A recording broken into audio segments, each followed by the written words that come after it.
বাংলাদেশ হাইকমিশনের নবনিযুক্ত press minister আকবর হোসেনের সাথে মতবিনিময় করেছে যুক্তরাজ্যের বাংলাদেশি মিডিয়া কর্মীরা।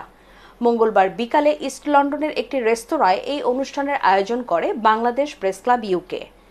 ডেস্ক রিপোর্টে দেখুন বিস্তারিত। ওমানে বাংলাদেশি মালিকানাধীন গালফ এক্সচেঞ্জ দিচ্ছে সেরা রেট। দেশে প্রিয়জনের কাছে টাকা পাঠাতে আজই যোগাযোগ করুন আপনার নিকটস্থ গালফ এক্সচেঞ্জে। গালফ এক্সচেঞ্জ, বাংলাদেশিদের প্রিয় এক্সচেঞ্জ। সংগঠনের আহ্বায়ক শাকির হোসেনের সভাপতিত্বে অনুষ্ঠানের প্রধান অতিথি হিসেবে বক্তব্য রাখেন সাবেক প্রেসিডেন্টের উপদেষ্টা মন্ত্রী মর্যাদায় মোখলেসুর রহমান চৌধুরী। অনুষ্ঠানে press minister Akbar Hossain media কর্মীদের সাথে পরিচিত হন এবং খোলামেলা আলোচনায় অংশ নেন ও বিভিন্ন প্রশ্নের জবাব দেন। তিনি বিগত সরকারের বিভিন্ন অনিয়ম ও দুর্নীতির কথা স্মরণ করিয়ে দেন এবং সেসবের পুনরাবৃত্তি যাতে আর না ঘটে সেই ব্যাপারে দৃঢ় প্রত্যয় ব্যক্ত করেন। তিনি বলেন, হাই কমিশনের ব্যাপারে যে কোনো তথ্য জানতে তার সাথে যে কোনো সময় সরাসরি যোগাযোগ করার অনুরোধ জানান। এর আগে সংগঠনের পক্ষ থেকে তার হাতে ক্রেস্ট তুলে দেন মোখলেসুর রহমান চৌধুরী এবং ফুল দিয়ে শুভেচ্ছা জানান সংগঠনের সদস্য সচিব জুনায়েদ রিয়াজ, কামরুল আই রাসেল, জাহাঙ্গীর হোসেন, মীরা বড়ুয়া ও ইয়াসমিন জাহানারা। সিনিয়র সাংবাদিক তৌহিদুল করিম মুজাহিদের সঞ্চালনায় অনুষ্ঠানে উপস্থিত ছিলেন মাহবুবা জেবিন, মাহবুব তোহা, আহমেদ সাদিক, সোহাগ আহমেদ, শাহেদ শফিক, আব্দুল মুমিন, আব্দুল কাদির জিলানি, জান্নাত চৌধুরী সহ আরও অনেকে। ডিনারের মাধ্যমে অনুষ্ঠানের সমাপ্তি ঘোষণা করা হয়।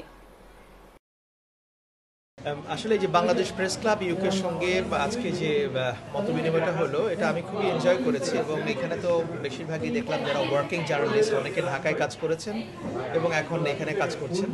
এবং আমি যে জিনিসটা বোঝাতে চেয়েছি সেটা হচ্ছে যে বাংলাদেশ হাইকমিশনের তরফ থেকে সংবাদ প্রাপ্তির ক্ষেত্রে সাংবাদিকদের যাতে কোনো সমস্যা না হয় এবং তাদের যাতে সময়ের অপচয় না হয় এবং বাংলাদেশ হাইকমিশন যাতে প্রেস উইং এটা ইফেক্টিভলি কাজ করতে পারেন সাংবাদিকদের সঙ্গে, এই বিষয়গুলো নিয়ে আমরা কথা বলেছি এবং আমরা আশা করি যে সাংবাদিকরাও আমাদেরকে ভবিষ্যতে সেভাবে সহযোগিতা করবে যাতে করে তথ্য আদান প্রদানের ক্ষেত্রে একটা স্মুথ ব্যবস্থা আমরা চালু করতে পারি। আমি এখানে যেটা জানি যে সাংবাদিকরা আসলে খুবই ব্যস্ত থাকেন এবং এই লন্ডন শহরের যে অবস্থা, কোনো সংবাদের জন্য একটা জায়গা থেকে হাইকমিশন পর্যন্ত যাওয়া, এটা তাদের সময়েরও অনেক অপচয়, অর্থেরও একটা এখানে সংকট তৈরি হতে পারে। সব কিছু মিলিয়ে তো আমার কাজটা হবে যে এই ব্যবস্থাটাকে কীভাবে দ্রুত এবং স্মুথ করা যায়, অর্থাৎ সংবাদের জন্য তাদেরকে হাইকমিশনের দ্বারস্থ হতে হবে না, বরং আমরাই সংবাদগুলো কিভাবে তাদের কাছে পৌঁছে দিতে পারি এবং সেটা আমরা অলরেডি শুরুও করেছি, যাতে করে এই ব্যবস্থাটা আমরা চালু রাখতে পারি। এটাই হচ্ছে মূল বিষয়। বাংলাদেশ হাইকমিশনের নতুন প্রেস মিনিস্টার যিনি এসেছেন তিনি সাংবাদিক, এই হিসেবে সাংবাদিকদের মধ্যে একটি সেতু বন্ধন রচনার ক্ষেত্রে তিনি যেমন ভূমিকা রাখবেন, আমি বিশ্বাস করি আপনারাও যারা সাংবাদিক আছেন, বাংলাদেশ প্রেস ক্লাব ইউকে এবং অন্যান্য প্রেস ক্লাব এখানে যারা আছে সবাই মিলে আপনারাও তাদের সঙ্গে যোগাযোগ রাখবেন এবং এখানে একটা যে সুযোগ সৃষ্টি হয়েছে, অ্যাক্সেসের যে সুযোগ সৃষ্টি হয়েছে, এটাকে কাজে লাগাবেন। কারণ বাংলাদেশ বর্তমানে সংকটজনক অবস্থায় আছে।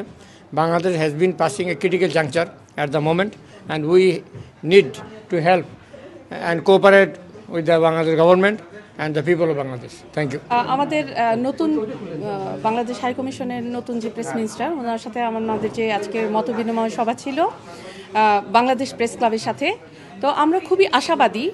উনি ওনার যে মতামত ব্যক্ত করলেন যে সাংবাদিকদের যত ধরনের সহযোগিতা লাগে বাংলাদেশি কমিউনিটিতে এবং বাংলাদেশের কমিউনিটির সংবাদ এবং দেশের সংবাদ, সরকারের সফলতা, এই সংবাদগুলো যাতে সহজে সাংবাদিকদের হাতে পৌঁছায় এবং সোশ্যাল মিডিয়াতে এখন আপনারা জানেন যে খুব শক্তিশালী ভূমিকা রাখছে সোশ্যাল মিডিয়াতেও যাতে খুব তাড়াতাড়ি সংবাদগুলো চলে যায়, বাংলাদেশের গৌরবের জায়গাগুলো, গৌরবের সম্মানের যে খবরগুলো, এগুলো যাতে বিশ্ববাসী খুব ভালোভাবে জানতে পারে। এই জন্য আমাদের যে নতুন প্রেস মিনিস্টার উনি বলেছেন উনি সর্বাত্মক সহযোগিতা করবেন। ওমানে বাংলাদেশি প্রতিষ্ঠান স্টার লাইফ শোরুমে পাচ্ছেন আপনার দেশ ভ্রমণে স্টার গোল্ড ব্র্যান্ডের সকল নিত্যপণ্য। ওমান জুড়ে আপনার নিকটস্থ যে কোনো ইলেকট্রনিক্স শোরুমে আজই চলে আসুন অথবা হোম ডেলিভারির জন্য সরাসরি যোগাযোগ করুন আমাদের হটলাইন নম্বরে।